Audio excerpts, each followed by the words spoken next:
Taking down a tree is serious business. It's not just about swinging an axe. Doing it wrong can hurt you, others, or property. That's why knowing how to fell a tree correctly is so important. Think of it like demolition on a small scale. You need a plan, the right tools, and a focus on safety. This isn't a job for amateurs, it's about respecting the power of nature and using skill to control it. We're talking about directing a fall, not just letting a tree crash down. Every cut you make influences where that tree will land. That's a big responsibility, and it's one we're going to break down step by step. So, whether you're clearing land or just taking down a hazardous tree, remember, this is about more than just cutting wood. It's about doing a tough job the right way, with safety and skill. Before you even think about touching a chainsaw, let's talk about the gear. The right tools aren't just for convenience, they're about your safety and getting the job done right. First up, your chainsaw. This is your main tool, and it needs to be sharp, the right size for the job, and in good working order. A dull chain is a dangerous chain, and using the wrong size saw is asking for trouble.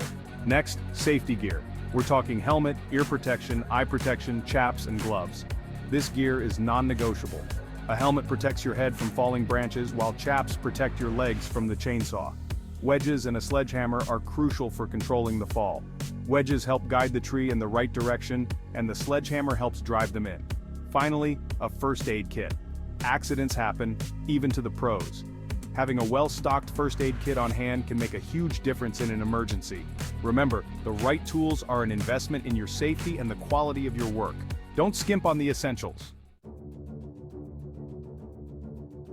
Before you even start your chainsaw, safety comes first. We're talking about protecting yourself, anyone helping you, and anything in the vicinity of that tree. First, clear the area. Make sure there's a clear path for the tree to fall, and that no one is standing in the drop zone. You also want to clear any obstacles that could trip you up. Next, assess the tree. Is it leaning? Are there any dead branches that could fall unexpectedly? Knowing the tree's condition helps you plan your cuts and anticipate potential hazards. Always have an escape route planned. When that tree starts to fall, you need a clear path to get out of harm's way. This escape route should be opposite the direction of the fall. Communication is key if you're working with someone else. Use clear hand signals and make sure everyone knows their role and the safety procedures. Remember, safety isn't about being paranoid, it's about being prepared. By taking the right precautions, you can minimize risks and work with confidence. Section 4. Felling a tree, a step-by-step guide. Let's get down to the nitty-gritty of felling a tree. Step 1 is planning your cut. Determine the tree's natural lean and desired fall direction. Consider the wind direction. Next, make your face cut, a wedge-shaped cut on the side facing the fall. Now it's time for the back cut. The back cut should be parallel to the face cut. Use wedges and a sledgehammer to guide the fall. Once down, limb and buck the tree. Always be mindful of kickback and maintain a safe distance. Felling a tree requires practice, skill, and respect for nature. Section 5. Directing the fall tips for accuracy. Getting a tree to fall exactly where you want it takes practice, and an understanding of how the tree's weight and the forces involved work together. The notch, that wedge you cut out, is your steering wheel.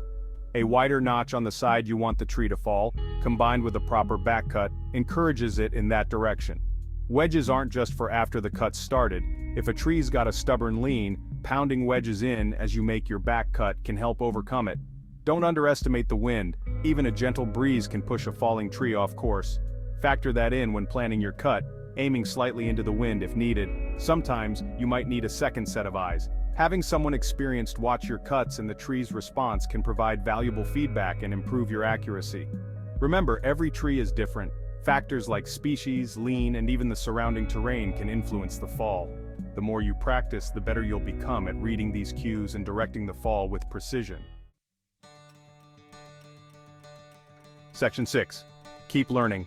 Become a tree care champion. So, we've covered the basics of felling a tree safely and effectively. But this is just the tip of the iceberg when it comes to tree care. There's always more to learn, from advanced felling techniques to proper pruning and tree health assessment. Don't be afraid to seek out knowledge. There are tons of resources available, from online courses and workshops to experienced arborists who can provide guidance. The more you learn, the more confident and skilled you'll become. Remember, working with trees is a partnership, not a conquest. It's about respecting the power of nature while using our knowledge and skills to manage it responsibly. So, go out there, learn, practice, and become a champion for safe and responsible tree care. Your efforts will make a difference, one tree at a time. If you think this video was helpful, please like it and subscribe to our channel for more helpful information. Thank you for watching.